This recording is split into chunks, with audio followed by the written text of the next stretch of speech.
Sanje Shoda Soge Chonamla Chanju Bardo Dane Gyatsu Tage Jinso Gebe Sonamge Dola Benyu Sanje Dubo Sanje Choda Soge Chonam Chanju Bardo Dane Gyatsu She Tage Jinso Gebe Sonam Dola Benyu Sanje Dubare Shu Sanje Choda Soge Chonam La Chanju Bardo Dane Gyatsu Tage Jinso Gebe Sonamge Dola Benyu Sanje Dubare Shu.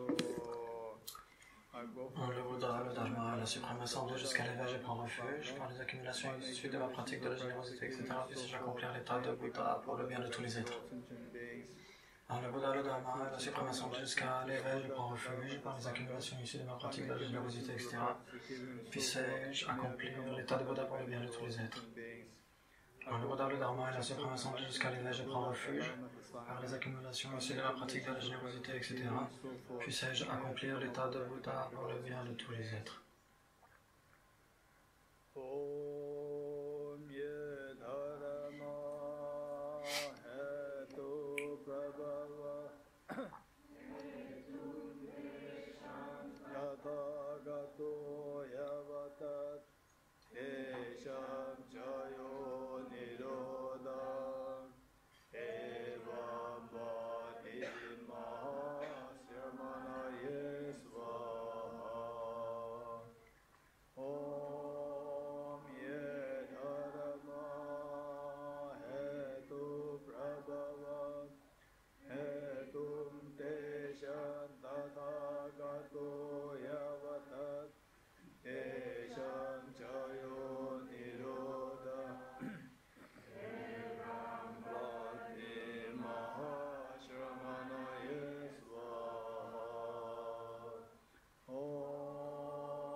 Tous ces phénomènes qui adviennent de cause,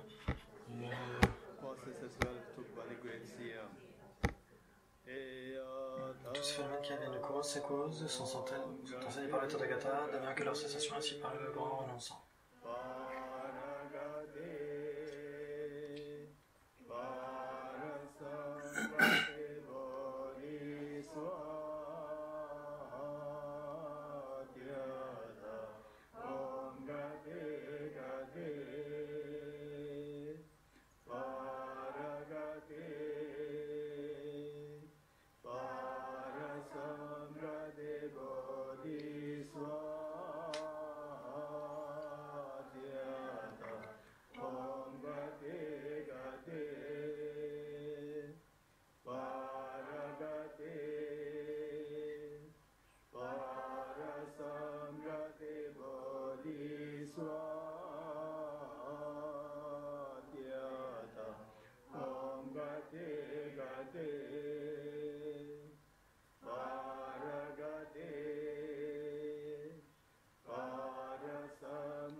Okay.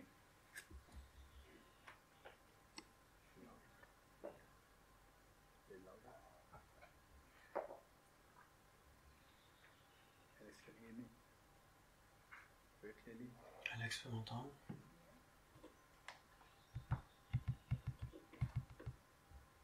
Can you hear me? Or is better? C'est mieux comme ça. Better? Okay.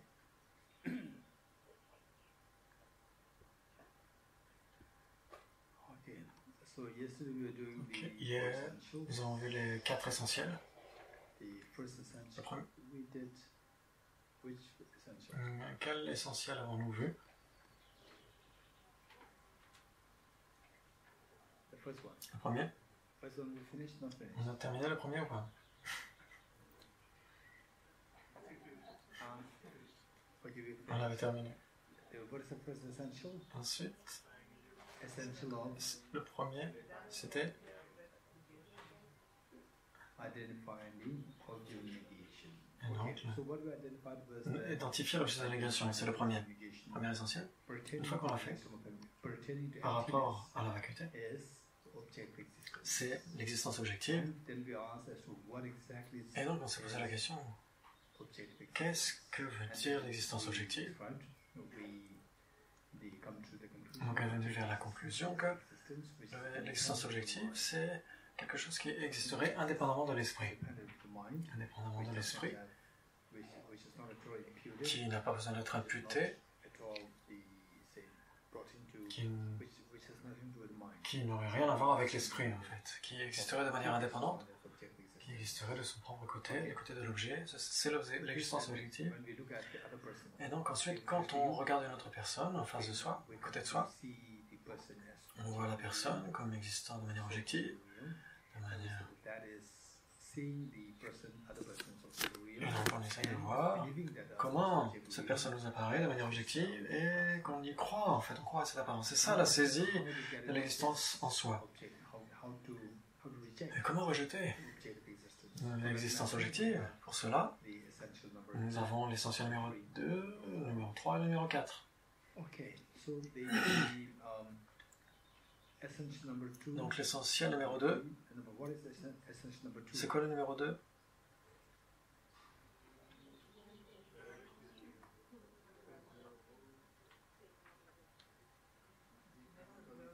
The essential of understanding. L'essentiel de comprendre Empty. la vacuité Being one with its de l'objet comme étant un Okay. avec ses parties. And what is the essential number 2? Quel est l'essentiel numéro 3? Essential L'essentiel de comprendre la vacuité de l'objet comme étant différent de ses parties. C'est là, on devrait les avoir sur le bout des doigts. On devrait les savoir sur le bout des doigts. Et donc l'essentiel numéro... On va faire le numéro 2 et le numéro 3. Donc quel est l'essentiel numéro 2? Disons-le encore. L'essentiel de comprendre la vacuité de l'objet d'être un avec ses parties. Et donc quel est l'essentiel numéro 3? L'essentiel de comprendre la vacuité de l'objet comme étant différent ou séparé de ses parties. Et le quatrième, l'essentiel de comprendre l'implication selon laquelle si un objet est dénué d'être un ou d'être séparé de ses parties, c'est la vacuité de l'objet. Donc on va le dire encore. L'essentiel numéro 4, c'est l'essentiel de comprendre l'application selon laquelle que tout ce qui est vide d'être un ou séparé de ses parties implique la vacuité d'existence objective de cet objet. N'est-ce pas? Ok, donc voilà.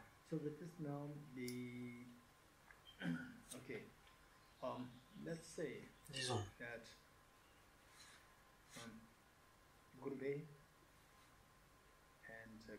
donc il y a le groupe A et le groupe B. On va dire. Donc là, le premier rang, deuxième rang, jusqu'à Fritz, le groupe A, Maria groupe A, Chan groupe A, Aude,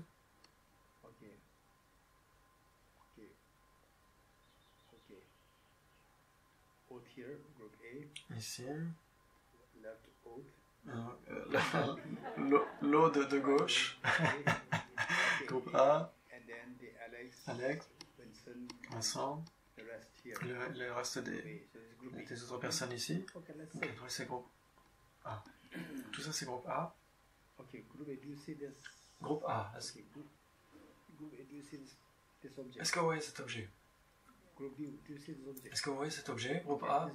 C'est très important.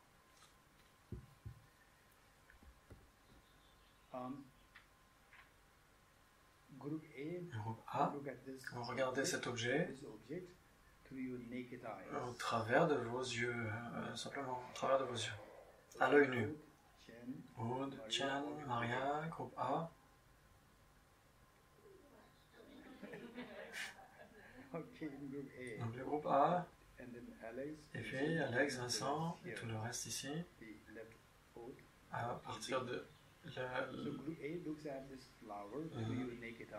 Et donc vous voyez, le groupe A, vous voyez simplement cet objet à l'œil nu. Et puis le groupe B, vous allez le regarder au travers de votre microscope électronique. Vous comprenez?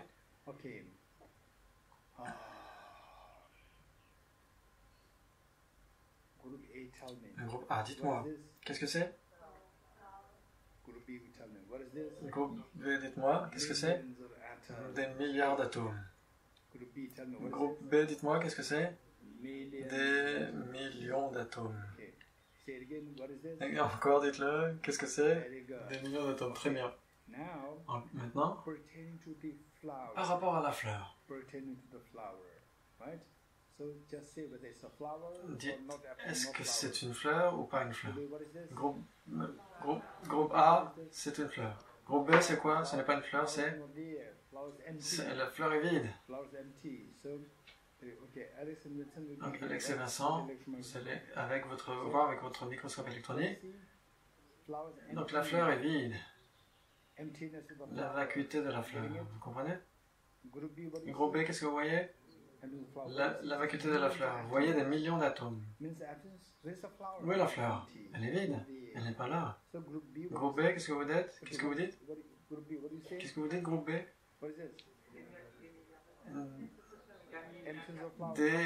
La fleur est vide. Et le groupe A, qu'est-ce que vous voyez? Une fleur. Ok. Maintenant, quand chaque matin nous récitons le Sutra du cœur, on dit la forme est vide. Et donc ce que le groupe A voit comme étant la forme, le groupe B voit comme étant vide. La forme et la vacuité, vous comprenez? Qu'est-ce que le groupe B dit? Et le groupe A, qu'est-ce que vous voyez? Donc qu'est-ce que dit le groupe B? Donc la vacuité et la forme. Ce que le groupe A est en train de voir, c'est la forme. Ce que le groupe B est en train de voir, c'est la vacuité. Est-ce que c'est le même objet ou c'est deux objets différents? Vous êtes sûr? Et groupe A, où est la forme? C'est ça? Et le groupe B, c'est quoi? La vacuité de la fleur. Très bien. Donc on a vu que ce que le groupe A voit comme étant une fleur, le groupe B voit ça comme étant la vacuité de la fleur. Et donc le groupe A voit c'est une forme ou de la forme, et le groupe B voit c'est la vacuité de la forme. Est-ce que c'est le même objet ou deux objets différents? C'est deux entités ou une seule entité? La même entité, une seule entité. Est-ce que c'est un isolé ou des différents isolés? Ce que vous voyez comme étant de la forme, ce que vous voyez comme étant de la vacuité, est-ce que c'est le même isolé ou des isolés différents? Hein? Deux isolés différents?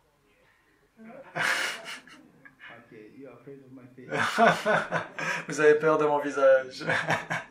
Donc les isolés sont différents. Maintenant dites-moi, comment est-ce que ces deux isolés sont différents? Dites-moi. Qui?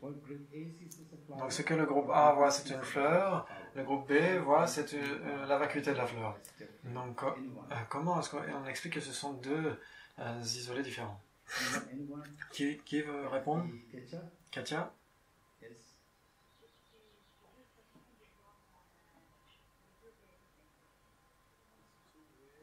Deux façons de voir la même réalité. Très bien. Comment ces deux sont des isolés différents?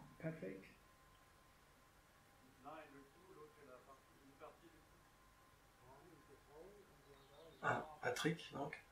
L'une est le tout et l'autre est la partie du tout. Je ne suis pas très sûr de ça. Voilà.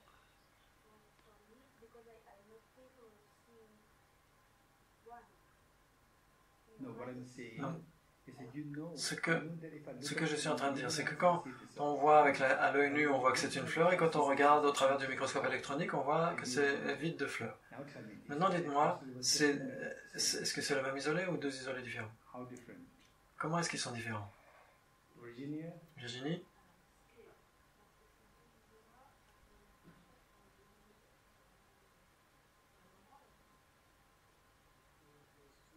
Donc, quand on cherche ces deux isolés, on les trouve sur le même objet.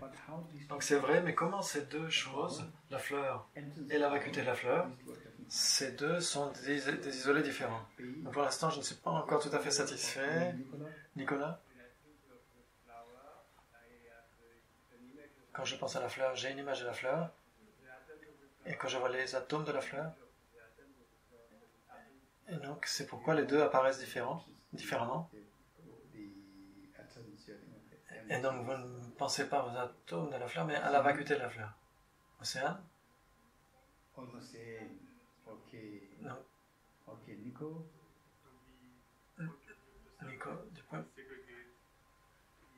du point de vue du sujet, ils apparaissent comme différents dans l'esprit, mais comment? Donc,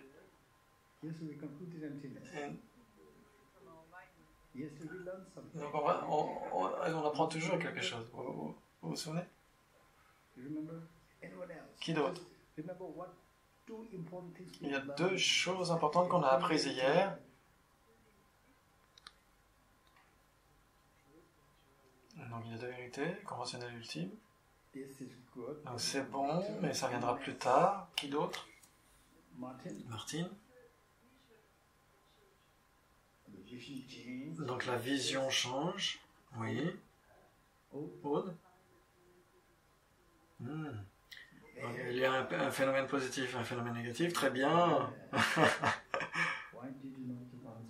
Et donc c'est ça que je cherchais. Pourquoi vous n'avez pas répondu ça tout de suite? Pourquoi on n'a pas donné cette réponse dès le départ? C'est vrai. La fleur est un phénomène positif et la vacuité de la fleur est un phénomène négatif. Positif et négatif, dans votre pensée, ils sont vraiment très différents. Vous êtes d'accord avec moi ou pas? Phénomène négatif, phénomène positif, comment est-ce qu'ils apparaissent à l'esprit? Ils apparaissent de manière très différente. L'un apparaît directement, l'autre c'est en niant quelque chose, en niant explicitement quelque chose. Et donc la vacuité c'est un phénomène négatif et la fleur est un phénomène positif. Et donc c'est pourquoi, quand on médite, on dit je vais méditer sur la vacuité de la fleur, et donc la fleur arrive à l'esprit, donc vous ne méditez pas sur la vacuité de la fleur, parce que c'est un phénomène positif la fleur. Et quand vous avez un phénomène positif à l'esprit, vous n'êtes pas en train de méditer sur la vacuité, ne l'oubliez pas, c'est extrêmement important, vous comprenez? C'est très important. Et donc avec ça, l'esprit, et le groupe B, qu'est-ce que vous êtes en train de voir? Des millions d'atomes. Qui d'autre? La vacuité de la fleur. Vous voyez deux choses, non? Quand vous regardez au travers du microscope électronique, et le groupe B. Les groupes B? Écoutez, groupe A, écoutez aussi. Ne pensez pas que je ne m'adresse qu'au groupe B. Vous devriez aussi apprendre ça, le groupe A. Dans le groupe B, vous voyez deux choses, n'est-ce pas? Quand vous regardez cela au travers du microscope électronique, vous voyez des millions d'atomes. Vous êtes d'accord avec moi? Oui.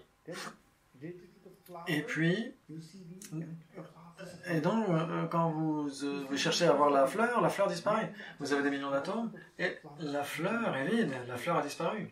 Dites-moi. Donc, des millions d'atomes et la vacuité de la fleur. Ces deux sont... Est-ce que au niveau de l'entité, c'est la même chose ou pas? Et des millions d'atomes et la vacuité de la fleur. est-ce que du point de vue de l'entité, c'est identique ou pas? Non. Du point de vue de l'entité, est-ce que c'est une même chose ou pas? Vous allez trop vite. Les Français vont tellement trop vite. Mais ils n'arrivent pas au bout.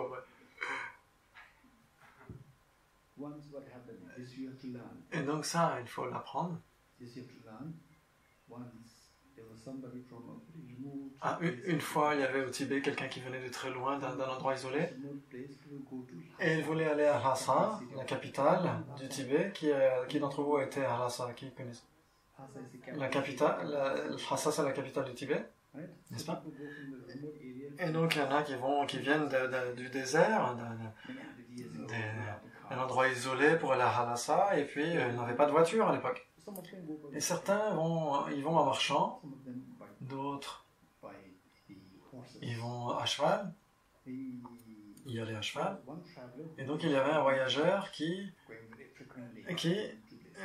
faisait souvent le voyage entre les deux endroits, et il y avait un autre voyageur qui était nouveau.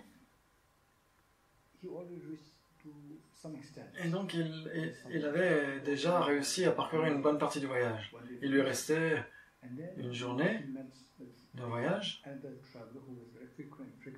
Et puis, vers la fin de son voyage, il a rencontré des voyageurs qui étaient extrêmement fréquents sur ce voyage, qui faisaient souvent ce voyage. Et il leur a demandé, j'en ai encore pour combien de temps jusqu'à Lhasa? Et donc, l'autre ne lui a pas donné la réponse. Et donc, il lui a posé encore la question. Et donc, ça va me prendre encore combien de temps pour aller atteindre Lhasa? Et l'autre ne l'a pas répondu. Et donc, il a fini par être en colère et il est parti. Et donc, il est parti avec son cheval, en galopant. Et puis, quelqu'un l'a arrêté en disant...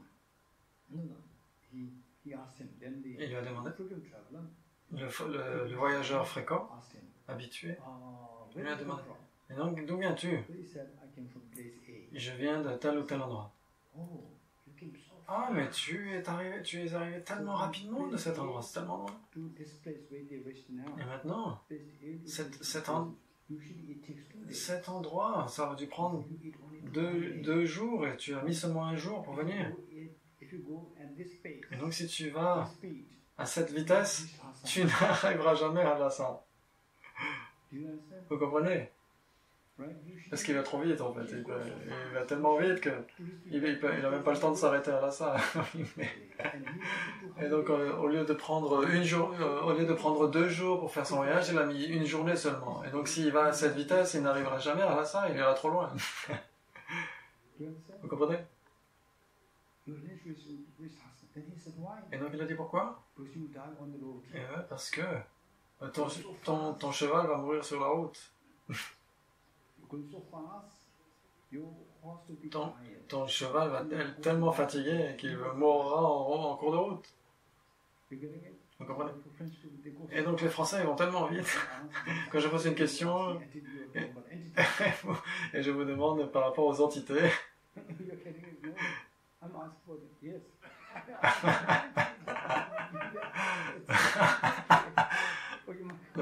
Ma question. Groupe B. Groupe B, vous voyez des millions d'atomes et vous voyez aussi la vacuité de la fleur. Maintenant, dites-moi, les millions d'atomes d'un côté et la vacuité de la fleur d'un autre côté, est-ce que, du point de vue de l'entité, ils sont un ou différents?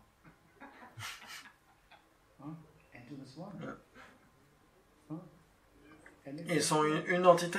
Vous êtes sûr? Alex, tu es sûr? Et donc, comment vous le savez? Parce que c'est le même objet. Donc là, il y a les millions d'atomes qui sont là. Et la vacuité de la fleur, c'est là aussi. Maintenant, dites-moi, le groupe B, bon, est-ce que vous voyez ces deux choses? Donc les millions d'atomes d'un côté et la vacuité de la fleur d'un autre côté? Dites-moi. Ces deux choses.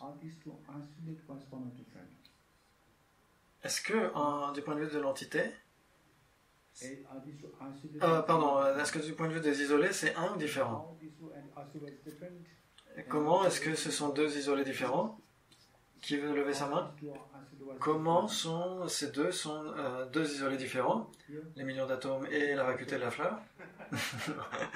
Aude? Comment est-ce qu'ils sont deux isolés différents?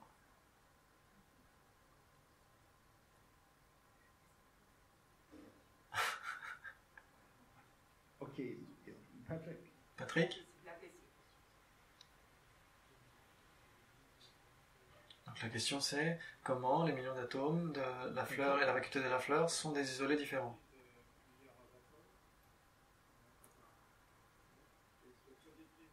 Donc quand on voit des millions d'atomes, c'est un phénomène positif. Quand on parle de la vacuité de la fleur, c'est un phénomène négatif. Très bien. Merci. Et donc maintenant, ce qu'il advient, c'est que, disons, et donc ça, on parle de la fleur. Maintenant,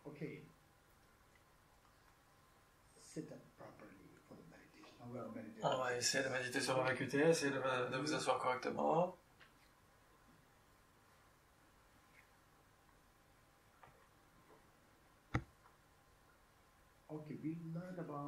Donc on a tous appris par rapport à...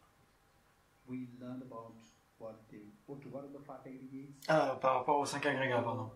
Les 5 agrégats, la forme, les sensations, la forme, l'odeur...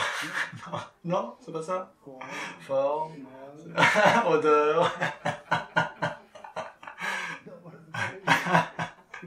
Vous avez oublié? Quels sont les 5 agrégats? La forme, sensation, identification, formation et conscience. Et donc il y a quelque chose dont on devrait vraiment être sûr, c'est qu'on est fabriqué par ces 5 agrégats. Il faut vraiment avoir confiance en ça. Et puis on peut aussi parler des 6 éléments. Par exemple dans ce groupe. Il y a des hommes et des femmes, des garçons et des filles. Et là, dans cet autre groupe,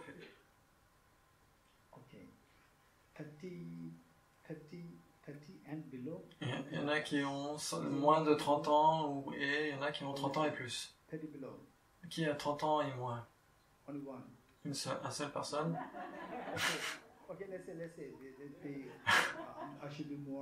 Donc je vais faire plus attention. Donc on va dire 40 et en dessous. Et 40 et plus, moi aussi à côté. Et donc, on peut diviser ce groupe en deux. Donc 40 ans et moins et 40 ans et plus. Et puis on peut aussi faire Capucine. Ça va? Donc, on pourrait aussi distinguer ce groupe en deux, ce qui est capucine et ce qui n'est pas capucine. Et donc il y a tellement de façons de classifier les phénomènes. Par exemple le soi, quand on voit le soi, on peut le voir en termes des 5 agrégats, n'est-ce pas? Et donc si vous séparez les 5 agrégats, le soi disparaît, le je disparaît. Et donc c'est la conviction qu'on doit avoir. C'est la première. Ensuite, numéro 2. Et donc on peut se voir aussi comme étant les 6 éléments. Quels sont les 6 éléments? La terre, l'eau, le feu, l'air, l'espace et la conscience. Les 6 éléments. Et donc on peut dire qu'on est fabriqué par les 6 éléments. Et donc c'est pareil, si vous enlevez les 6 éléments, la personne disparaît. Il faut vraiment être convaincu de cela, vous comprenez? Maintenant, vous allez méditer sur la vacuité du je, du soi. Qu'est-ce qu'on va faire? On va dire la vacuité du soi. Observez vous-même ce que je suis en train de faire. Je médite. Et donc, qu'est-ce que le corps fait? Il est dans la posture méditative. Ok, donc cette personne, comment cette personne vous apparaît-elle à vous-même? De manière objective, objectivement réelle ou subjectivement? Est-ce que c'est comme un rêve que votre esprit fabrique? Ou est-ce que ça n'a rien à voir avec l'esprit et que ça apparaît comme étant si solide du côté de l'objet? Donc il faut voir la façon dont la personne vous apparaît elle-même solidement du côté de l'objet. Et vous y croyez. Et donc c'est ça la saisie du soi, l'ignorance qui saisit un soi inhérent. Et donc c'est ce qui engendre tous les problèmes. Donc si cette personne, comment est-ce que vous voyez que ce jeu n'existe pas de manière objective? Comment est-ce que je peux savoir que ce jeu n'existe pas de son propre côté? Et non, le jeu, si le jeu existait de son propre côté, souvenez-vous de ce qu'a dit Nagarjuna. Si il y avait de l'eau dans le mirage, pourquoi ceux qui se rapprochent du mirage ne voient-ils pas de l'eau? Donc jusqu'à maintenant, pour une toute petite période de temps, on va méditer, juste de manière très brève. Et puis, écoutez-moi. Ok, dites. Donc à 1 kilomètre au loin, vous voyez qu'il y a de l'eau. À 1 kilomètre au loin, vous voyez de l'eau. Maintenant, dites-moi, comment allez-vous évaluer s'il y a de l'eau ou bien ce que vous voyez, c'est un mirage? Comment est-ce que vous allez évaluer cela? On va venir plus près. Très bien. Comment est-ce que vous allez évaluer que ce que vous voyez, c'est de l'eau ou si c'est un mirage? Vous allez vous rapprocher de moi. Et donc vous allez vous souvenir, vous allez vous rapprocher de cet endroit. Donc vous vous rapprochez. Maintenant, et donc on réalise que maintenant tout est si sec. C'est si sec qu'il n'y a pas d'eau ici. Et donc qu'est-ce que vous allez conclure? Que votre précédente perception de l'eau était un mirage, était erronée. C'était juste un mirage, vous comprenez? C'est comme ça que vous vous rendez compte. Vous vous rapprochez de là où l'eau semble exister, vous vous rapprochez, vous vous rendez compte que c'est un endroit qui est sec, aride, et vous vous rendez compte que c'était simplement un mirage. De la même façon, pour cette personne sur laquelle vous allez méditer, vous allez simplement vous observer, voir vous-même, comment ce jeu vous apparaît-il de manière tellement objective, tellement solide là. Cette perception du jeu comme existant de manière si objectivement réelle, c'est erroné, c'est l'ignorance qui saisit un soi. Comment est-ce qu'on peut s'en rendre compte que c'était totalement faux, que ce n'est pas une perception correcte? Pour cela, nous avons les enseignements extrêmement précieux de Arya Nagarjuna, qui si brillamment a donné des réponses que si le mirage était de l'eau, s'il y avait de l'eau dans le mirage, à la place du mirage, pourquoi ceux qui sont proches du mirage ne voient-ils pas de l'eau? Et donc on va le dire ensemble. Si il y avait de l'eau à la place du mirage, pourquoi ceux qui se rapprochent du mirage ne voient-ils pas de l'eau? Si le mirage était de l'eau, pourquoi ceux qui se rapprochent du mirage ne voient-ils pas de l'eau? S'il y avait de l'eau dans le mirage, pourquoi ceux qui se rapprochent du mirage ne voient-ils pas de l'eau? Donc maintenant, de la même façon que nous explorons la façon dont nous voyons de l'eau en lieu et place d'un mirage, donc vous voyez que cet objet apparaît comme étant de l'eau, vous vous rapprochez et vous découvrez que c'est simplement un endroit aride. Vous vous rendez compte que votre première perception était distordue, était erronée. Et donc de la même façon, pour la personne qui vous semble exister de manière objective, vous allez vous rapprocher et vous allez voir que vous allez vous rapprocher de cet objet. Et on va voir que vous allez d'abord essayer de voir ce qu'il y a sous la peau. Vous enlevez la peau. Tout ce qui n'est pas le jeu, vous le mettez de côté, on n'est pas du tout intéressé. On n'est pas intéressé dans ce qui n'est pas le soi, on cherche le soi. Et donc tout ce qui n'est pas le soi, hop, on l'ignore et on le met de côté. Donc voilà, vous voyez, en fait, la peau n'est pas moi. Vous mettez-la de côté. Et ensuite, il y a tous les autres éléments, il y a les muscles, les cartilages, etc. Tout ça, ce n'est pas moi non plus. Enlevez-le. Et puis, il y a les os, le squelette tout entier. Et puis, le cœur, les vaisseaux sanguins, etc., le pancréas, toutes ces parties solides non plus ne sont pas le jeu, ne sont pas le moi. On les met de côté, toutes ces parties solides, c'est l'élément terre, la solidité. Et donc cet élément terre n'est pas moi, la solidité. Et donc là on va aller voir l'élément eau, donc le sang, etc., qui imprègne le corps, donc cela non plus ce n'est pas moi. Ensuite l'élément feu, la chaleur du corps. Bien sûr, la chaleur du corps n'est pas moi. L'élément feu n'est pas moi, on le met de côté. L'élément air, la respiration, bien sûr, ce n'est pas moi, on va le mettre de côté. Et puis l'élément espace,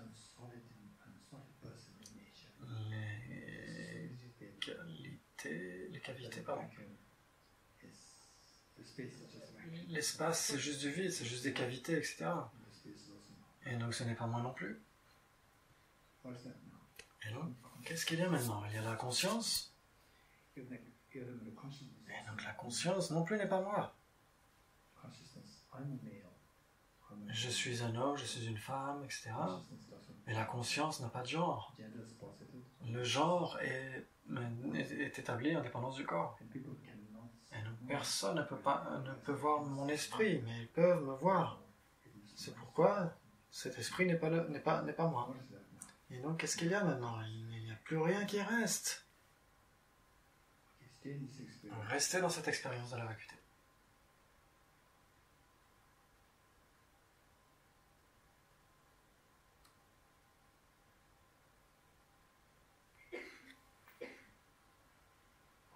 Ok. Maintenant, sortez doucement de cette méditation.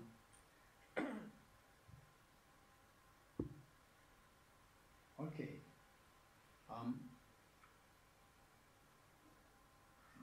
Dites-moi, jusqu'à maintenant, nous avons été en quête du soi, du jeu, par rapport aux 6 éléments. Mais aucun des 6 éléments n'est cette personne. Vous êtes d'accord avec moi? Aucun des 6 éléments n'est la personne. Aucun des 6 éléments n'est pas le jeu, n'est le jeu. Donc enlevez les 6 éléments, qu'est-ce qui reste? Et rien ne reste. Il ne reste plus rien. Donc où est le jeu? Le jeu a disparu. Vous comprenez? Le jeu a disparu.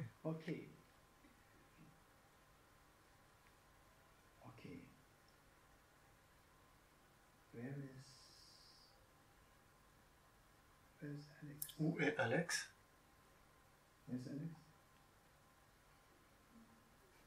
Où est Alex?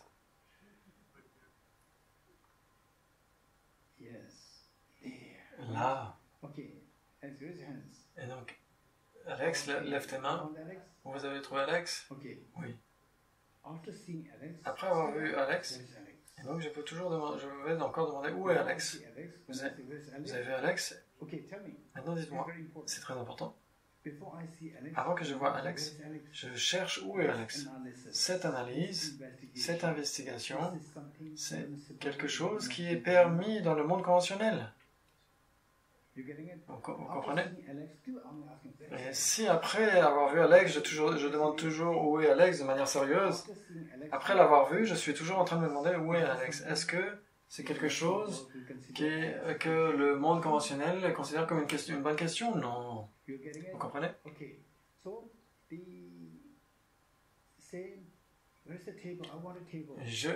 Où est la table? Je veux une table. Et puis si vous ne savez pas ce qu'est une table, vous pouvez toujours aller voir un menuisier qui va vous faire une table. Et donc le menuisier va dire, mais cette table elle est devant vous. Le menuisier, il sait, il connaît parfaitement ce que sont les tables. C'est la meilleure personne qui connaisse ce qu'est une table. Et donc il va vous dire, cette table, la table que vous cherchez est en face de vous. Et donc je vais dire, où est la table? Je veux une table. Et donc cette analyse, c'est quelque chose qui est acceptable dans le monde conventionnel et où où est la personne qui connaît le mieux les tables? La personne qui les fabrique dans le monde conventionnel. Et donc cette personne va vous dire, cette table elle est en face de moi. Où est la table? Ah oui, mais elle est en face de moi. Ok, je vois une table. Et donc, que va dire le menuisier? Si je vois la table et que je demande où est la table, que va dire le menuisier? Il va penser qu'il y a quelque chose qui ne fonctionne pas bien chez moi. Et donc je demande au menuisier, oh, c'est une table. Qu'est-ce qu'il va dire? Oui, le menuisier va dire, oui, c'est une table. Et donc je vais demander, est-ce que le plateau, c'est une table? Est-ce que c'est une table? Non. Puisque vous avez enlevé le plateau de la table. Le plateau de la table n'est pas une table. Donc où est la table? Et donc le menuisier ne peut pas vous répondre. Vous êtes d'accord avec moi? Parce que le menuisier ne peut pas répondre à cette question. Qui connaît le mieux les tables en bois? Le menuisier. Mais toutes les questions que vous pouvez poser par rapport à la table devraient être trouver réponse de la part du menuisier. Et donc, il y a deux questions, il y a deux analyses. Une analyse que le menuisier peut accepter, qu'il peut accepter facilement. Donc cette table, combien de temps elle pourrait durer? Vous pouvez demander par exemple au menuisier combien de temps elle va durer cette table. Il va dire à peu près 10 ans. Maintenant, vous allez vous poser la question, est-ce que le plateau de la table c'est la table? Est-ce que les jambes de la table, les pieds de la table sont la table? Est-ce que vous pensez qu'il va pouvoir répondre à cette question-là? Pourquoi? Parce que la question, où est la table? Elle est en face de vous. Donc ça, c'est une question conventionnelle. C'est une analyse conventionnelle. Je cherche une table et je la trouve devant moi. Et donc ça, c'est une analyse que le menuisier peut accepter. Maintenant, la deuxième analyse, vous voyez la table, mais vous continuez à poser la question, où est? Vous allez franchir les limites de l'analyse conventionnelle. Et, si on demande où est Dorje, je vais dire je suis là. Et puis vous me voyez, et vous allez demander encore, mais où êtes-vous, Dorje? Je suis là. Et je vais dire, mais je suis là. Et donc, et donc vous avez dit, mais je suis là, mais est-ce que c'est vous? Est-ce que ce corps est vous? Non. Est-ce que cet esprit est vous? Non. Et donc si vous analysez où est le jeu, où est Dorje, à ce moment-là, ça disparaît. Vous comprenez? Donc il y a deux analyses. L'une est acceptable dans le monde conventionnel. Et donc cette analyse, vous pouvez trouver tout ce que vous cherchez, qui existe. Mais dès l'instant où vous franchissez la limite des conventions, à ce moment-là, vous arrivez dans le deuxième type d'analyse, qui va au-delà du monde conventionnel. Et là, vous allez dans l'analyse ultime. Et donc, quel est l'opposé de convention? De conventionnel? Et les Français? Quel est l'opposé de conventionnel? Ou d'une convention? C'est ultime. Et donc, quand vous allez franchir la limite de la conventionnalité, vous allez dans l'ultime, vous allez dans l'analyse ultime. Donc, il y a deux types d'analyse. Une analyse conventionnelle et une analyse ultime, vous comprenez? Une analyse conventionnelle et une analyse ultime. Est-ce que vous vous souvenez des deux questions? Avant d'aller dans la vacuité? Avant d'étudier la vacuité, il y a deux questions. Vous vous souvenez des deux questions? Est-ce que les choses existent? Quelle était votre réponse? Oui. Si vous dites non, quel est le problème? Vous êtes nihiliste. Quelle est la deuxième question? Est-ce que les choses existent objectivement? Quelle est la réponse? Non. Donc c'est seulement si vous dites oui à la première question et non à la deuxième, à ce moment-là vous avez accès à la vacuité, vous comprenez? Et donc c'est pourquoi l'analyse, il y a ces deux types d'analyse. Quand on dit est-ce que les choses existent, on parle de la première analyse, l'analyse conventionnelle. Et donc avec l'analyse conventionnelle, on va trouver tout ce qui existe. Avec l'analyse conventionnelle, on trouvera tout ce qui existe, dans l'univers tout entier existe, en dépendance de cette analyse conventionnelle. Vous comprenez? Avec l'analyse ultime, ce qu'on analyse, l'objet que nous analysons de manière ultime, au travers de l'analyse ultime, rien ne peut être trouvé. Rien ne pourra être trouvé. Qu'est-ce qui peut être trouvé à l'issue d'une analyse conventionnelle? Dites-moi. Tout ce qui est... Je ne suis pas sûr, mais... Qu'est-ce que vous trouvez au travers d'une analyse ultime? Avec l'analyse ultime, je vais vous dire, il y a une chose que j'ai dite, mais tout objet que vous allez soumettre à cette analyse ultime va disparaître. Et vous ne trouverez rien de ce que vous cherchez de manière ultime. Et donc, parce que au travers de l'analyse ultime, vous allez trouver la vérité ultime, la réalité ultime. À l'issue de l'analyse ultime, vous allez trouver la réalité ultime, mais vous ne trouvez rien de ce que vous cherchez de manière ultime. Et donc, les deux vérités sont trouvées au travers de l'analyse conventionnelle, sont des vérités conventionnelles, et ce qui est trouvé à l'issue d'une analyse ultime, c'est une vérité ultime. Il y a deux vérités, vous comprenez? Maintenant, on va revenir avec cette fleur.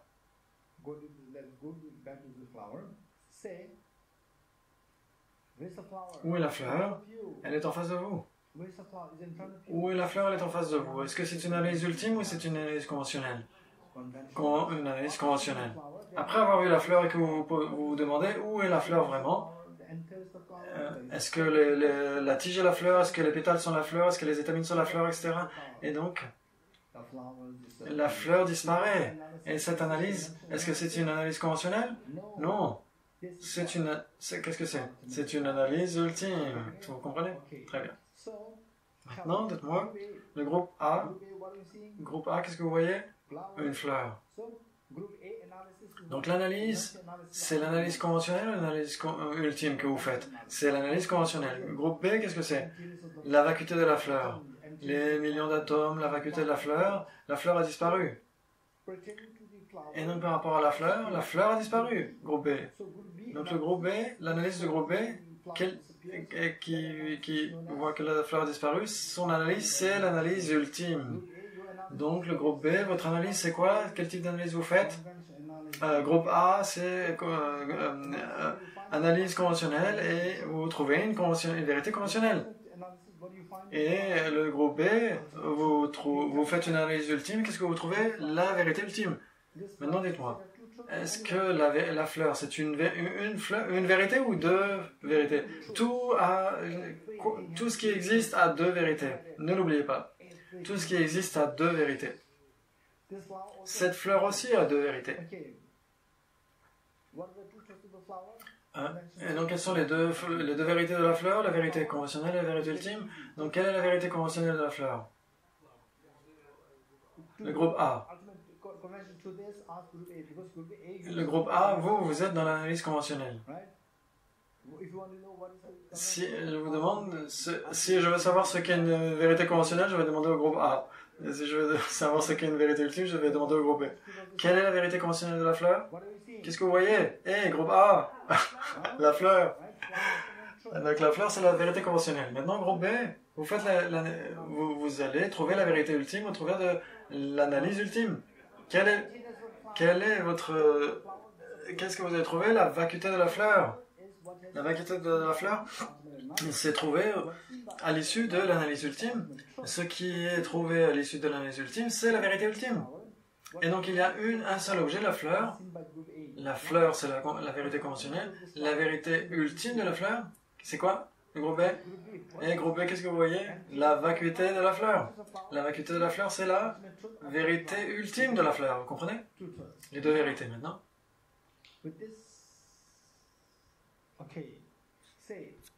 Disons. Le groupe B.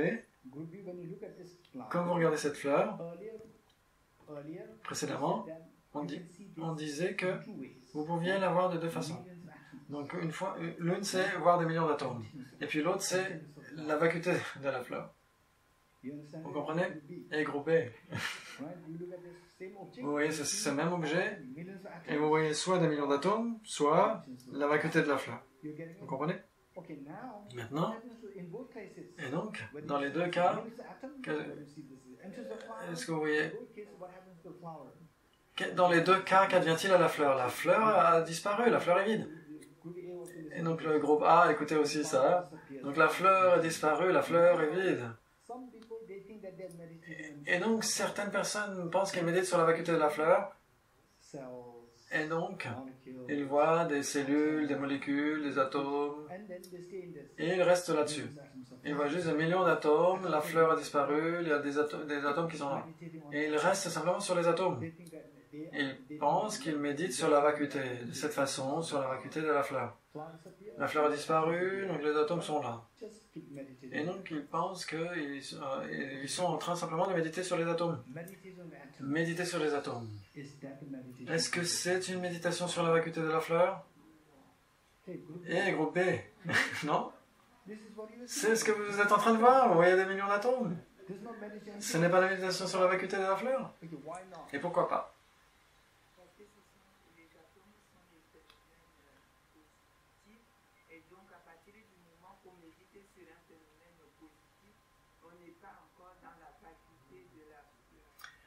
Because the atoms are parce que les atomes sont des phénomènes positifs, et méditer sur un phénomène positif, ce n'est pas méditer sur la vacuité qui est un phénomène négatif. Oui, très bien. Ça fait après 4 années, ça fait 4 années qu'on étudie tout ça. Magnifique. Donc l'étude des entités et des isolés. Et quand vous avez vu ça, donc des millions d'atomes, vous voyez aussi la vacuité de la fleur. Et donc c'est le même objet. Et donc vous pouvez mélanger ces deux choses. Parce que quand vous comprenez les entités et les isolés, vous voyez que un est positif, l'autre est vide. Et donc vous comprenez par rapport au phénomène négatif et positif, vous comprenez que tout cela s'éclaircit. Cette clarité nous arrive grâce à Tsongkhapa, Lama Tsongkhapa, au travers de son explication très claire. On est tellement reconnaissant vis-à-vis de Lama Tsongkhapa qui a expliqué tout ça au travers de ce texte. Avant lui, il y avait de grands saints qui pensaient qu'ils méditaient sur la vacuité et qui méditaient simplement sur les atomes de la fleur. Et donc ils pouvaient méditer pendant des années et des années et des années. Et ils étaient persuadés d'avoir médité sur la vacuité. Mais ce n'était pas. Pourquoi ce n'était pas ça? Qu'est-ce qu'a dit Marie? Parce que les atomes sont des phénomènes positifs et la vacuité c'est toujours un phénomène négatif. Quel type de phénomène négatif? Une négation non affirmative. Vous comprenez? Tant que dans votre esprit il y a un phénomène affirmatif ou un phénomène positif, vous n'êtes pas du tout en train de méditer sur la vacuité. Et donc cette distinction est si précieuse, tellement précieuse. N'est-ce pas?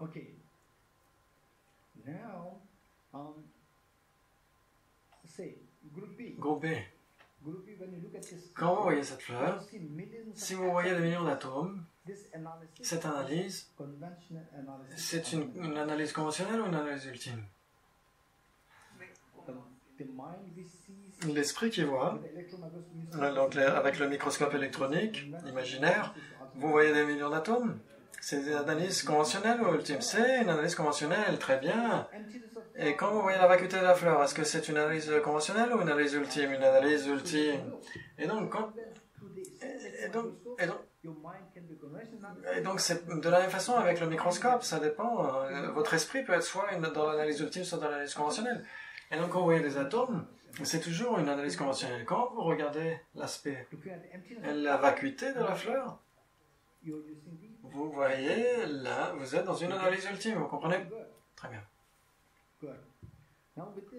Avec cela à l'esprit, on va dire.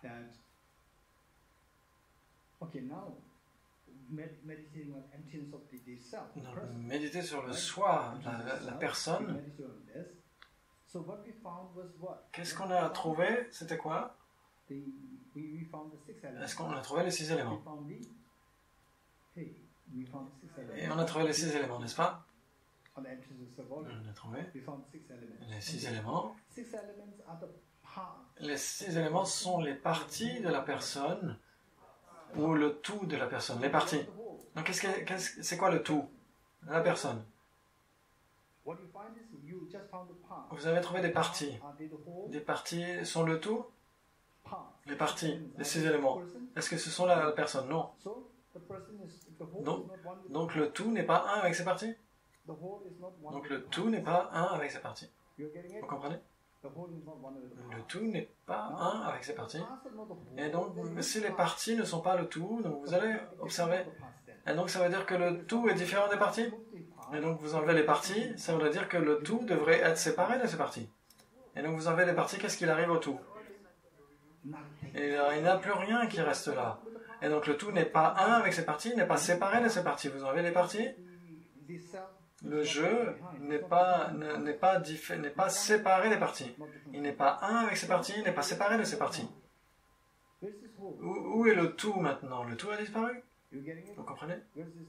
Où est le tout? Le tout a disparu. Donc l'essentiel numéro 2 et l'essentiel numéro 3. Quel est l'essentiel numéro 2? Si vous n'avez pas ça, les 2 et le 3 sur le bout des doigts, comment est-ce qu'on aura gâté? Donc, l'essentiel de comprendre la vacuité de l'objet comme étant un avec ses parties. Et donc, ceux qui écoutent en français, c'est comme un examen. Vous devez dire la même chose. Dites-moi, quel est l'essentiel numéro 2 en français? C'est quoi en français? Le numéro 2? L'essentiel numéro 2? Ceux qui écoutent en français?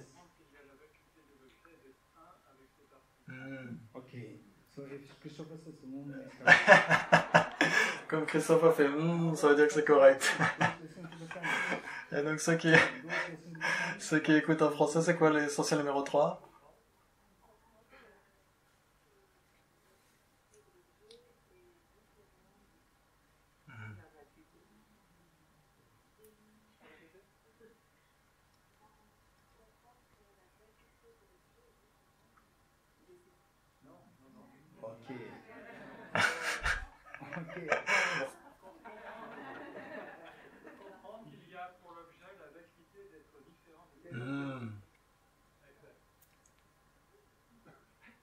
Donc comprendre que l'objet évite d'être différent ou séparé de ses parties.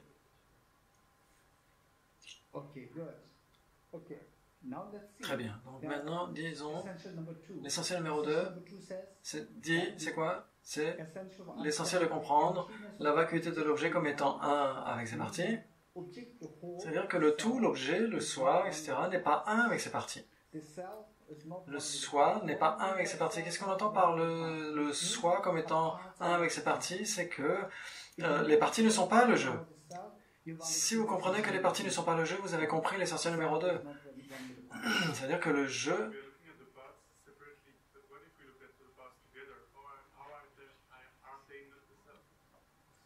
Et donc quand on... C'est une bonne question de vous voir. Donc la question c'était... Donc, on a essayé de voir les parties séparément, mais la collection des parties, comment est-ce que c'est l'ensemble, la collection des parties ne serait pas le jeu? C'est une bonne question. Et donc, qui peut m'aider à répondre à cette question? Nico, tu veux m'aider?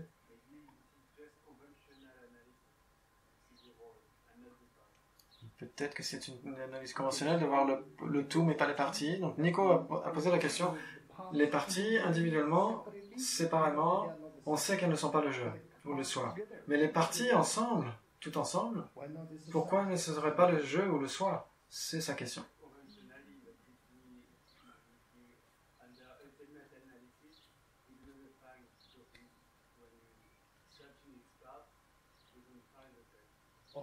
Donc la question de Nico, c'est est-ce que la collection des parties, est-ce que c'est le jeu?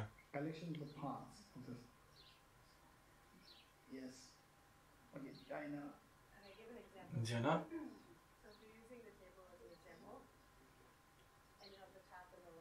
Donc si on prend l'exemple de la table, on a le plateau et les pieds de la table, et donc on a le dessus, on a le dessous, etc. Est-ce que c'est ça la table ou pas? Et donc il faudrait que ce soit dans un ordre spécifique, sinon on les met n'importe comment, etc. et ce ne serait pas une table. Et donc il faut que ce soit des parties, une collection, mais pas au hasard, une collection avec une configuration spéciale. Et donc avec une autre configuration, ce n'est pas le jeu, c'est ça que ça veut dire. Et donc la collection avec une certaine configuration, ce serait le soir. Aude?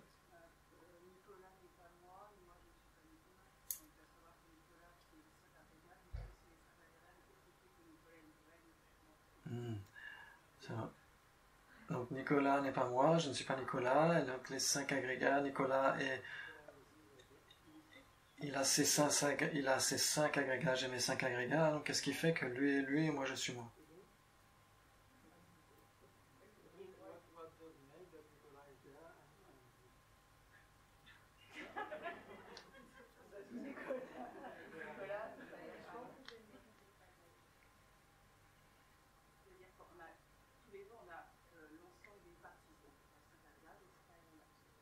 Donc, chacun d'entre nous, de nous deux, avons 5 agrégats. Il a 5 agrégats, j'ai 5 agrégats.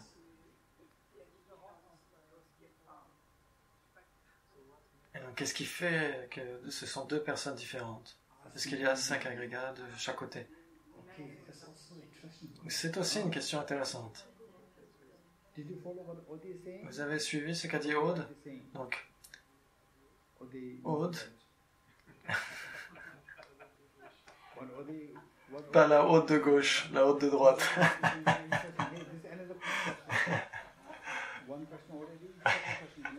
Donc on a une première question, très bonne question, et ensuite une deuxième bonne question qui est devenue. Donc les 6 éléments. Et donc aussi Aude a 6 éléments. Qu'est-ce qui fait que l'un qui a 6 éléments et l'autre qui est fait de 6 éléments, ça donne Aude, et l'autre ça donne Nicolas? Qu'est-ce qui fait la différence? C'est une question. Leur karma. Le karma, en fait, c'est une partie de la conscience. Le karma fait partie des facteurs composés. En termes des 6 éléments, ce serait dans la conscience. Le karma, il va dans la catégorie des consciences pour les 6 éléments. Et donc, c'est pourquoi le karma est aussi une partie de cela. Donc, il a du karma, elle a du karma. Qu'est-ce qui fait qu'une collection devient Aude et qu'une autre collection devient Nicolas? À cause de la désignation? Mais où est la différence là?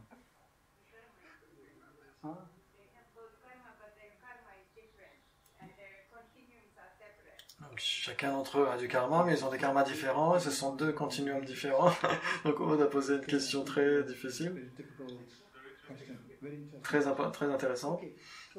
Donc, cela viendra un petit peu plus tard. Et donc, qui va me rappeler de parler de cela?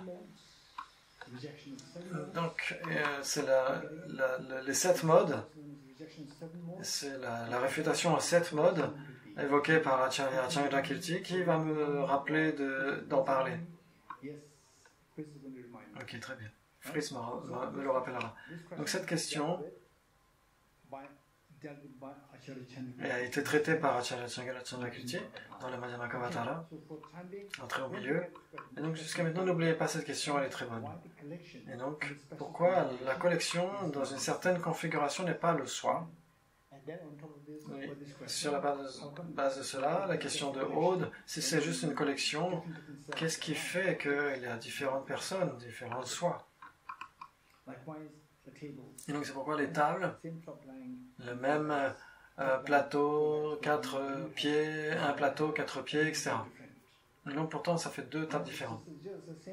Et donc c'est le même type de plateau, le même type de 4 pieds, etc. Et pourtant on a des tables différentes. Une table plus petite, plus grande, etc. Maintenant le point c'est que... Et donc nous sommes en train d'aller au travers des essentiels numéro 2, numéro 3. Et donc cette question viendra plus tard. L'essentiel numéro 2, c'est quoi l'essentiel numéro 2? L'essentiel de comprendre la vacuité de l'objet comme étant l'essentiel de comprendre. Merci. L'essentiel de comprendre la vacuité de l'objet comme étant un avec ses parties. Et quel est l'essentiel numéro 3 qui? Les Français, les auditeurs français.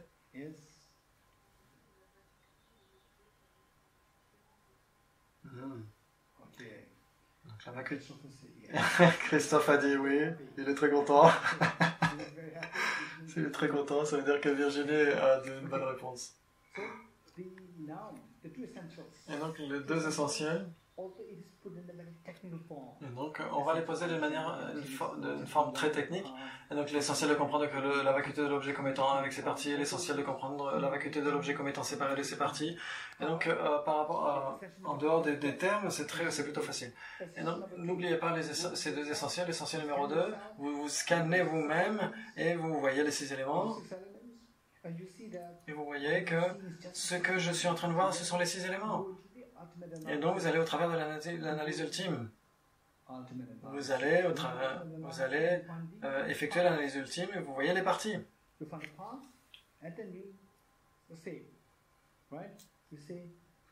Et vous dites, mais ce que je suis en train de voir, ce sont juste les parties, les 6 éléments. Les 6 éléments sont la personne. Quelle est votre réponse? Non. Les 6 éléments. Aucun des 6 éléments n'est moi. Qui d'entre vous sait cela? Aucun des 6 éléments n'est moi. L'élément terre, est-ce que c'est moi ou pas?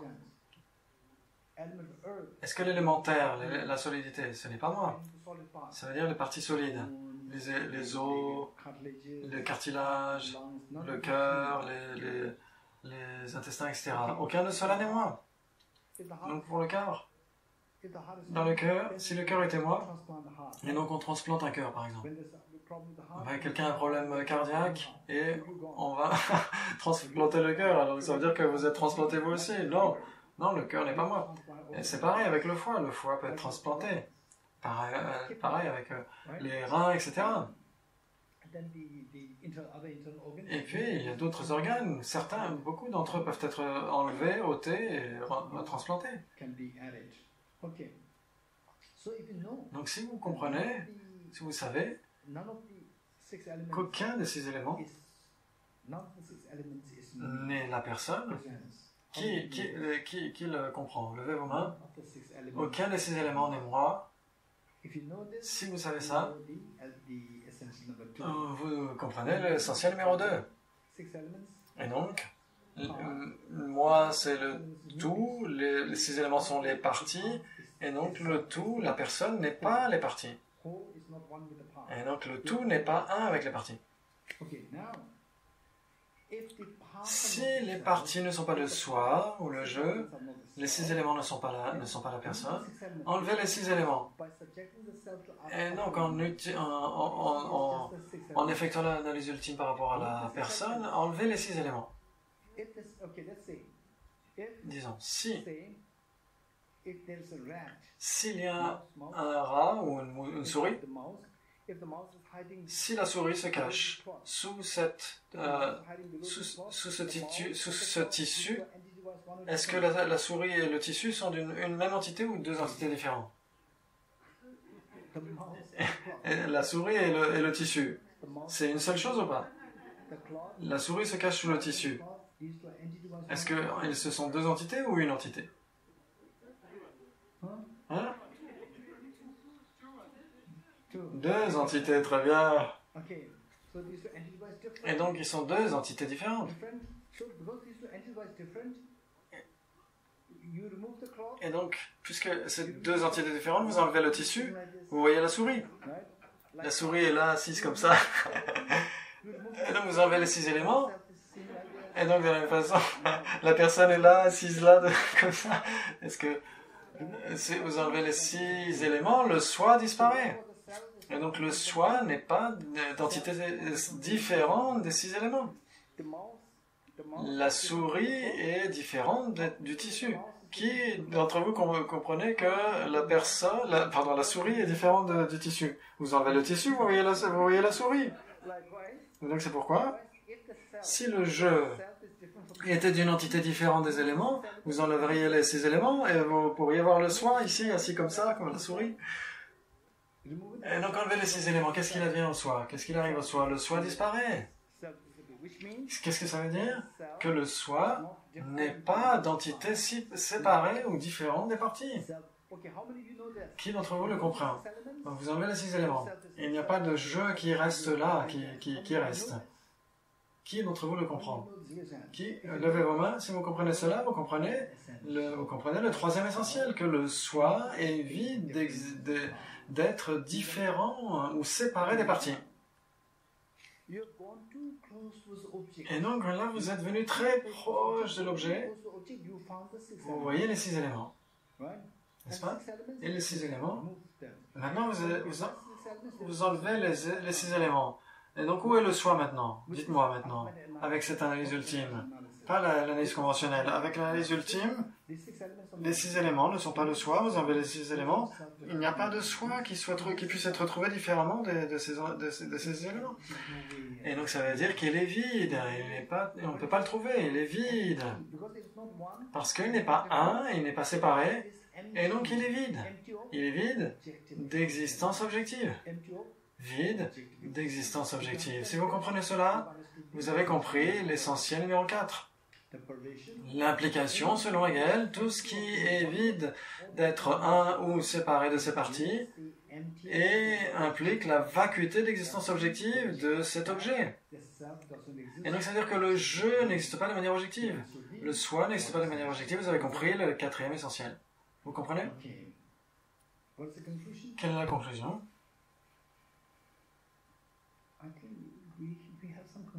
On a une certaine conclusion après 4 essentiels. Alors, quelle est la conclusion? La vacuité. Qui va en parler?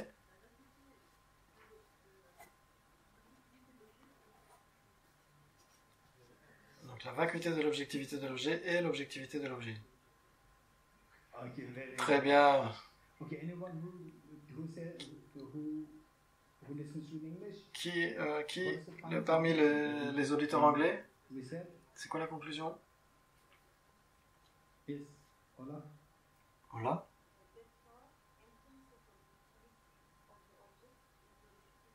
Et donc, la vacuité d'objectivité de l'objet et l'objectivité de l'objet. Et donc, vous pouvez le dire par cœur maintenant, chacun d'entre nous.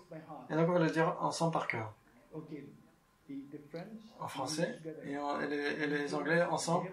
C'est pourquoi la vacuité d'objectivité de l'objet et l'objectivité de l'objet. On va le dire encore 2 fois. C'est pourquoi la vacuité de l'objectivité de l'objet, c'est l'objectivité de l'objet. C'est pourquoi la vacuité d'objectivité de l'objet est l'objectivité de l'objet.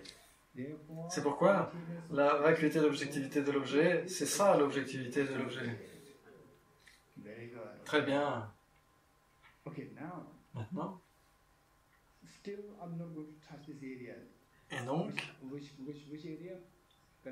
Et donc maintenant, cette conclusion, je ne vais pas vous expliquer comment la vacuité de l'objectivité de l'objet, c'est l'objectivité de l'objet. C'est extrêmement précieux.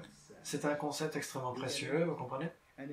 Et en fait, si vous avez un indice par rapport à ça, vous pouvez aller n'importe où en méditation.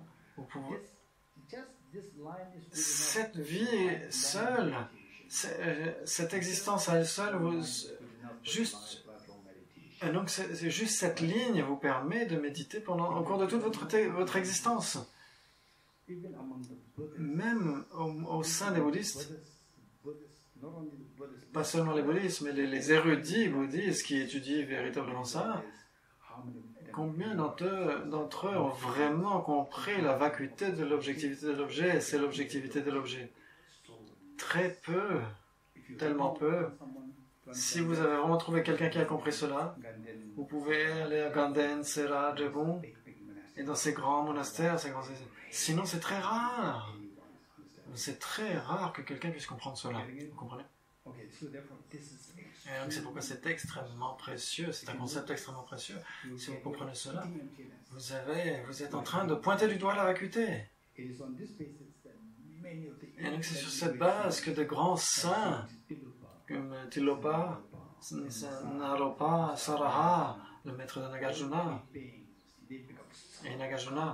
et donc ils ont été tellement confiants, leurs écrits ont été tellement fondés là-dessus, ils parlent des émotions, c'est comme... ils ont compris ce concept, et donc les grands saints comme Tilopa, les écrits des grands saints comme Tilopa, et puis aussi Ralotsawa, le grand saint et Rudi, qui a apporté les enseignements de Sri Vajrabhairava au Tibet. Il était tibétain, Sri Vajrabhairava Yamantaka. Il est allé au Népal avec ses enseignements. Et parce qu'il a compris ce concept, il était tellement confiant. Et regardez ces textes, ces écrits, vous verrez qu'il a vraiment trouvé la confiance par rapport à ça. Et puis, Jetsun Tilopa, qui a écrit le Mahamudra du Gange, le Mahamudra Upadesha, et donc il l'a transmis ensuite à ses étudiants, comme à Jetsun Naropa. Et donc la confiance, la conviction qu'il a pu montrer au travers de ses écrits, c'est grâce à cette compréhension de la vacuité de l'objectivité de l'objet. C'est ça l'objectivité de l'objet, c'est tellement précieux comme concept.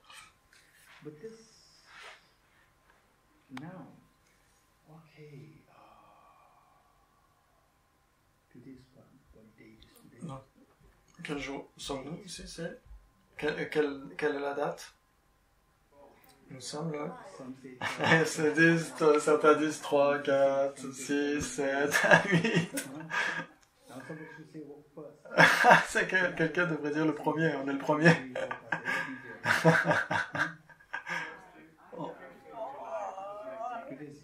On est le 5 juillet. Donc Marc dit on est le 5. Donc on est le 5.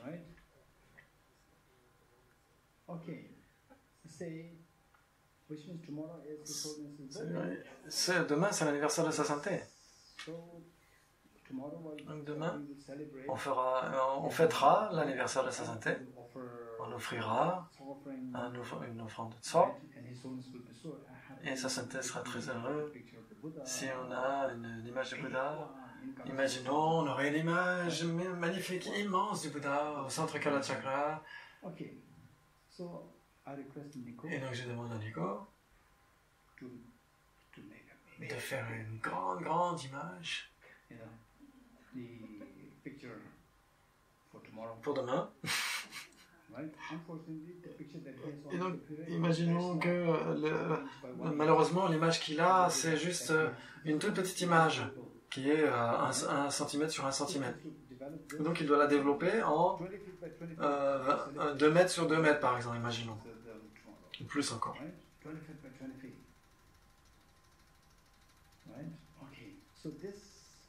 Et donc, cette toute petite image, elle est faite de points. Et donc, ce ne sont pas des pixels, ce sont des points. Ce sont des points. Et donc, c'est la technologie. Certains emploient les pixels, d'autres emploient les points. Donc l'une des techniques c'est DPI, DPI. Donc ça veut dire dot per inch. Ça veut dire point par pouce. Donc imaginons qu'on ait un pouce sur un pouce. Donc imaginons quelques centimètres sur quelques centimètres. Et donc c'est rempli de plein de petits points. Et donc ça rend l'image visible. Et donc s'il n'y a pas assez de points, l'image n'est pas assez claire.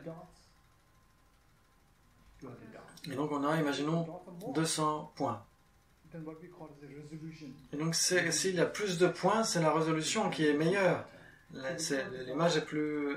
Il y a plus de résolution, c'est plus clair, etc. Et donc, avec 200 dpi, normalement, l'image est plutôt bonne. Sur une petite image, avec 200 dpi. Et donc, ça veut dire 40 000 points. Et donc, je lui demande de faire sur 4 mètres sur 4, par exemple.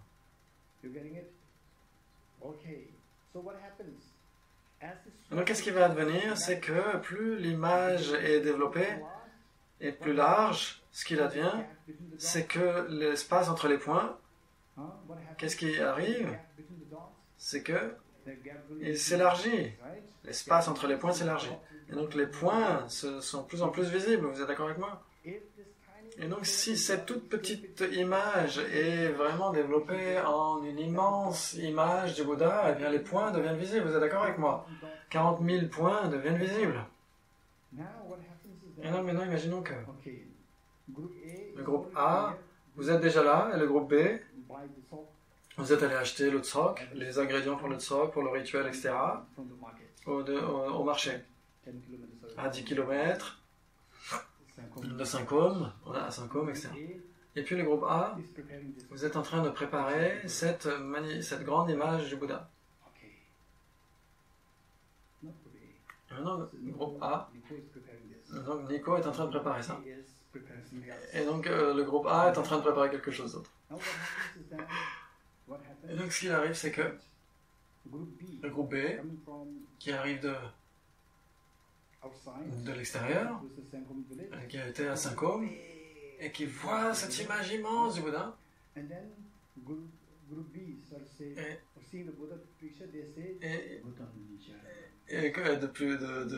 en voyant l'image, ils disent Buddham Sharanam Gacchami, je prends refuge dans le Bouddha, etc. Et groupe B, vous voyez l'image du Bouddha depuis loin, très loin, et vous dites Buddham Sharanam Gacchami, Dhammam Sharanam Gacchami, je prends refuge dans le Bouddha, je prends refuge dans le Dharma, etc. Et puis, le groupe A, il voit juste 40 000 points. Et donc en fait, les points, imaginons que les points, en fait, ils aient une représentation un peu comme des visages de démons. Et donc le groupe B, eux, ils voient... Et donc, le groupe A, une fois qu'ils ont terminé de préparer le rituel, etc., pour le rituel, ils voient l'image de près, et donc ils voient les points de près, donc ils voient comme 40 000 images de démons, alors que le groupe B, de loin, voit l'image du Bouddha. Et donc le groupe B prend refuge, etc., mais le groupe A est extrêmement en colère, parce qu'il voit que Nico a développé 40 000 visages de démons, et donc il n'a pas respecté l'image du Bouddha, etc. Et le groupe A... Et donc, le groupe A va dire au groupe B, mais ils sont en train de prier des démons, ils sont en train de prendre refuge, etc., en priant des démons, mais c'est des démons qu'on voit, c'est pas... Et le groupe B dit, mais non, c'est l'image du Bouddha. Et donc, qui a raison? Qui a raison? Les deux ont raison. Comment est-ce que les deux peuvent être dans le vrai? Il y en a qui sont en colère, d'autres qui sont en pleine dévotion, etc. Comment est-ce qu'on peut dire que les deux sont corrects? Les deux perceptions? Nico? Donc il y a une partie qui voit les collections et il y a une partie qui voit les parties. Donc qui voit les parties? Le groupe A qui voit les visages des démons, etc. Qui voit les parties. Et le groupe B verrait la collection. Et donc 2 mètres sur 2 ou 4 mètres sur 4, c'est pas si grand que ça, vous voyez la collection. En fait, vous voyez quand même la collection, vous voyez le Bouddha quand même. Comment ces deux perceptions opposées, contradictoires, peuvent être correctes? Qui veut me répondre? Aude? Parce que rien ne vient de l'objet, tout vient du sujet.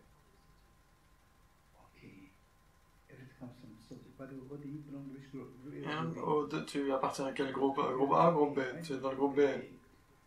Groupe A, pardon. Et donc, si tout vient du sujet, pourquoi est-ce qu'on se dit, mais Nico a fait ses visages de démons, etc. Pourquoi est-ce que ça l'a créé? On ne dit pas, mais non, c'est mon esprit qui crée ces démons. Virginie? Donc on voit deux choses différentes parce que ce sont deux analyses différentes.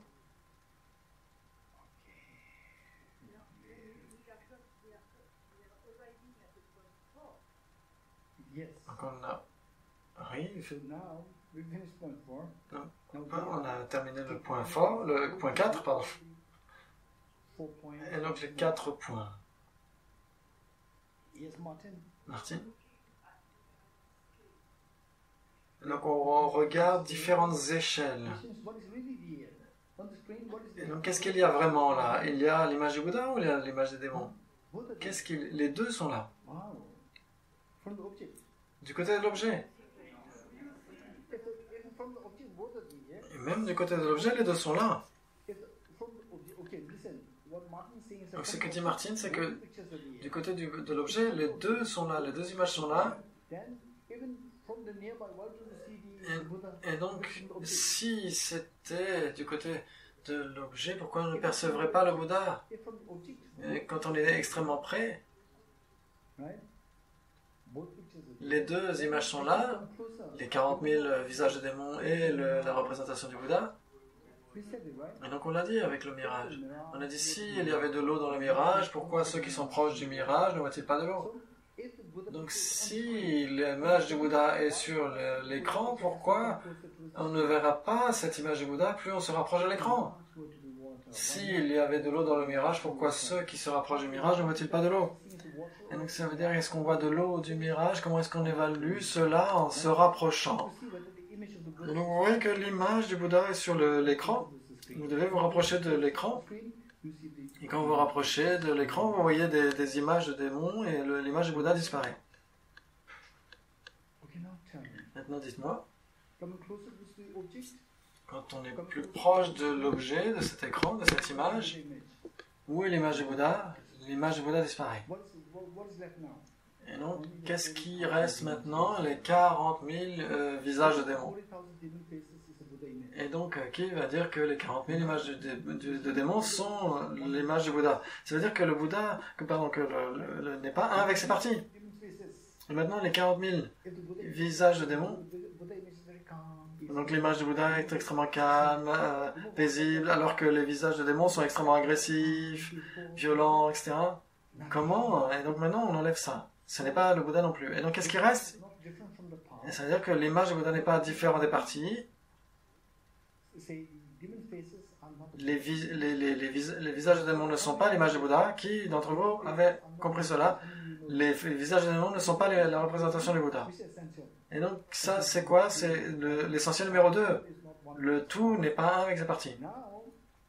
Maintenant, si ce n'est pas un avec ses parties, si les visages de démons ne sont pas la représentation du Bouddha, si le Bouddha existait de son propre côté, on enlèverait les visages de démons, on enlèverait les points, et il y aurait toujours la représentation du Bouddha. Et donc non, il n'y a rien qui reste. Ça veut dire que l'image du Bouddha n'est pas non plus différente des visages de démons. Qui a compris cela? Donc vous enlevez les points, est-ce qu'il y a toujours la représentation du Bouddha? Non. Qui a compris cela? Très bien. Si vous savez cela, vous avez compris quel essentiel? Le troisième, n'est-ce pas? Vous avez compris le troisième. De cela, qu'est-ce que vous allez conclure? Que les parties ne sont pas l'image du Bouddha, les visages de démons ne sont pas l'image du Bouddha, et qu'il n'y a pas non plus d'image de Bouddha en dehors de ces points, de ces représentations, de ces visages de démons.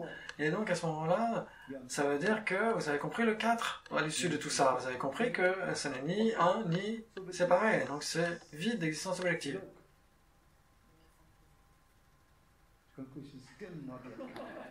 Non, la conclusion n'est pas encore, la conclusion finale n'est pas encore là.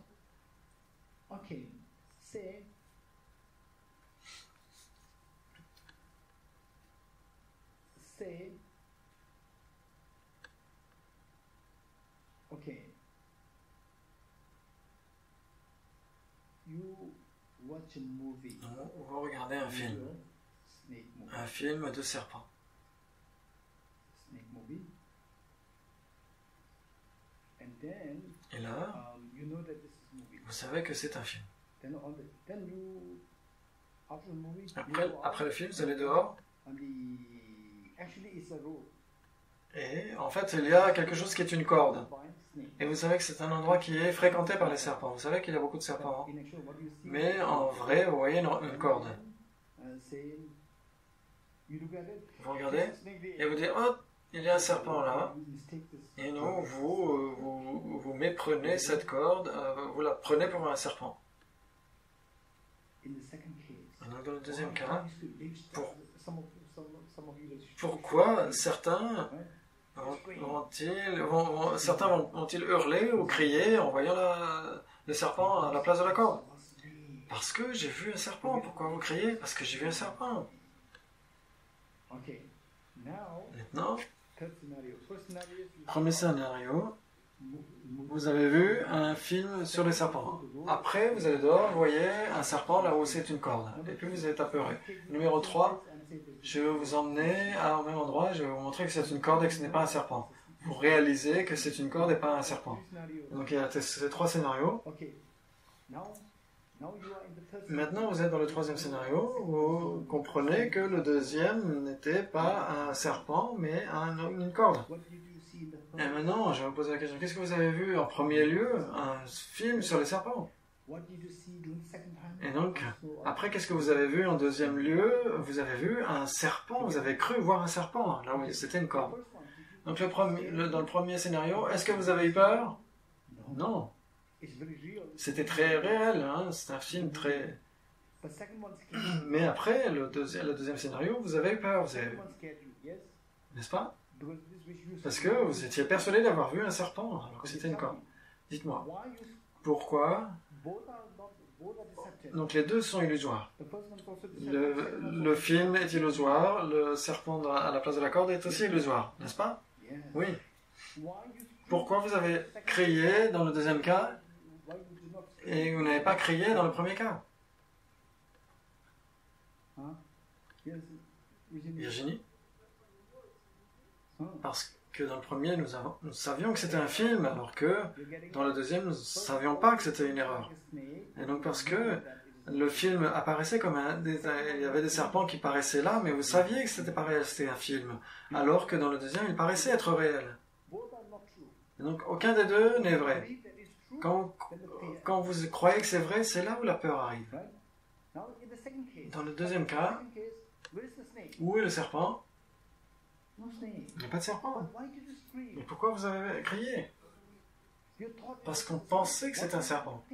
Et donc, qu'est-ce que vous avez fait penser que c'était un serpent? Parce que vous avez une perception de serpent qui est advenue dans votre esprit. Une perception de serpent. Et donc, qui semblait si réel. Et donc, ce serpent que vous avez en deuxième lieu, est-ce que c'était un serpent réel ou une simple perception? Une simple perception. Une simple perception. Et donc, il n'y avait pas du tout de serpent là sur la route. C'était simplement votre perception, vous êtes d'accord? Et donc, c'était une simple perception. Et donc, cette perception vient de votre esprit. Et pourtant, vous croyez que ça venait du côté de l'objet. Dès que vous croyez que ça vient de l'objet, c'est là où la peur advient. Donc, c'est pourquoi toutes nos émotions, telles que la peur, l'attachement, la colère, la jalousie, etc., elles sont toutes là à cause de notre croyance que les choses existent de manière objective. En fait, en réalité, rien n'existe de manière objective. Et donc, comme l'image du Bouddha, c'est juste une perception. Vous vous rapprochez, vous vous rendez compte qu'il n'y a pas là. Et donc ça, c'est très important.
3 prosternations ensemble.